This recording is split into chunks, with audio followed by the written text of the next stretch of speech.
ಮಾಟಮಂತ್ರ ಈ ಹೆಸರನ್ನು ಕೇಳಿದರೆ ಮನಸ್ಸಿನಲ್ಲಿ ಒಂದು ರೀತಿಯ ದಿಗಿಲನ್ನು ಕೆಲವರಲ್ಲಿ ಹುಟ್ಟಿಸುತ್ತದೆ. ಎಷ್ಟೋ ಕಷ್ಟಪಟ್ಟು ದೊಡ್ಡ ಸಾಧನೆ ಮಾಡಲು ಮನಸ್ಸು ಮಾಡಿ ಬಂದಿರುತ್ತೀರಿ. ಆದರೆ ಈ ಒಂದು ಕೃತ್ರಿಮ ಪ್ರಯೋಗದಿಂದ ನಿಮ್ಮ ಎಲ್ಲ ಸಾಧನೆಗಳು ನೆಲಸಮವಾಗುವಂತಹ ಪರಿಸ್ಥಿತಿಗೆ ತಲುಪಿಸಿಬಿಡುತ್ತದೆ. ಕೆಲವರಿಗೆ ಮಾತ್ರ ಇದರ ಅನುಭವ ಆಗಿರುತ್ತದೆ. ಇಂತಹ ಅನುಭವಗಳು ಮಾಟಮಂತ್ರ ಆಗಿದ್ದಾಗ ಆಗುತ್ತದೆ. ನಿಮ್ಮ ಕಷ್ಟಗಳು ಏನೇ ಇದ್ದರೂ ಮಾಟಮಂತ್ರದ ಒಂದು ಪರಿಹಾರ ನಿಮಗಾಗಬೇಕು, ಮಾಡಿಸಬೇಕು ಅಂದರೂ ಕೂಡ ಶಿವಾನಂದ ಗುರುಗಳಿಗೆ ಒಂದು ಕರೆ ಮಾಡಿ. ಸಂಪೂರ್ಣವಾಗಿ ನಿಮ್ಮ ಸಮಸ್ಯೆಗೆ ಪರಿಹಾರವನ್ನು ನೀಡುತ್ತಾರೆ.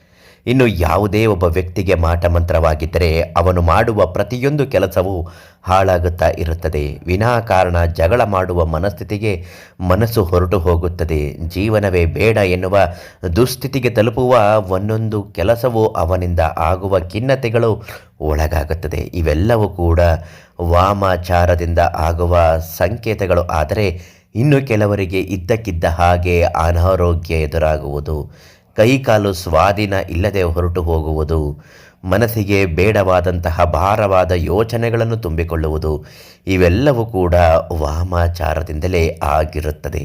ಇಂತಹ ವಾಮಾಚಾರವನ್ನು ಮೊದಲು ನಾಶ ಮಾಡಿಕೊಳ್ಳಲೇಬೇಕು. ಅದಕ್ಕಾಗಿ ನಿಮ್ಮ ಮನೆಯ ಹೆಬ್ಬಾಗಿಲಿನ ಮೇಲೆ ಶಿವಾನಂದ ಗುರುಗಳು ಕೊಡುವಂತಹ ಒಂದು ಕೇಸರಿಗೆ ಹಾಲನ್ನು ಹಚ್ಚಿಕೊಂಡು ಓಂ ಕ್ಲೀಂ ಅಂತ ಬರೆದುಕೊಳ್ಳಿ. ಇದು ನಿಮ್ಮ ಗೃಹವನ್ನು ರಕ್ಷಣೆ ಮಾಡುತ್ತದೆ. ಮಾತ್ರವಲ್ಲದೆ ನಿಮ್ಮ ಮನೆಗೆ ಆಗಿರುವಂತಹ ಮಾಟಮಂತ್ರಗಳು ಕೂಡ ಬಿಟ್ಟು ಹೊರಟು ಹೋಗುತ್ತದೆ. ಇಂತಹ ಸಮಸ್ಯೆಗಳ ಪರಿಹಾರಕ್ಕಾಗಿ ಶಿವಾನಂದ ಗುರುಗಳಿಗೆ ಇವತ್ತೇ ಒಂದು ಕರೆ ಮಾಡಿ.